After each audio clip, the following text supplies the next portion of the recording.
who jump in cold water, about 5 degrees through the winter, and use that as cold therapy as well. People do it in the docks in Liverpool. There's a few dead bodies in there as well, though, to be fair, but people do it through the winter. So it is very popular, not just in the athletic population, but also in the mainstream as well.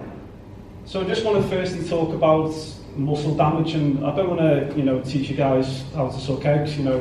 Even for those new in the field, you'll have a good understanding of what muscle damage is. But very briefly, obviously in football, we have a lot of high intensity work. So maybe Cristiano's not the best example at the moment. He's getting a bit old, but essentially you get a lot of eccentric, concentric stuff, a lot of sprints, accel, decel work.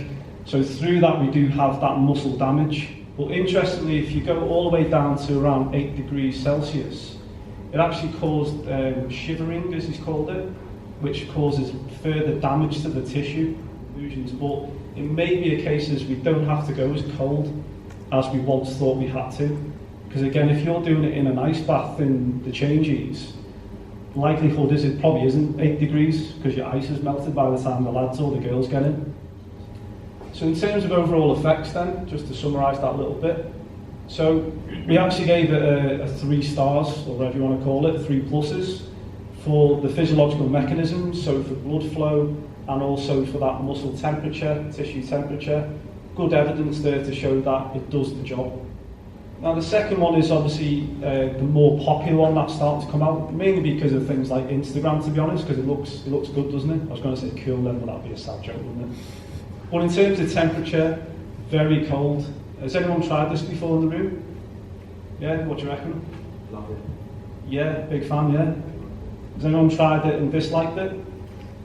What do you reckon, Warren? Just staying cold, but you feel good after. Feel fresh after, yeah. Yeah. So this is the thing, and this is what we're finding a lot anecdotally with this method is, it's very short duration. You go in for a pre-cooling chamber around about -60, -70 for a minute. Then you go into the main chamber, which, as you can see there, is very cold, -110 to sometimes 140, which is a bit extreme. And then it's usually about 2 to 4 minutes. Okay, probably most common is 3 minutes that you'd have in the machine.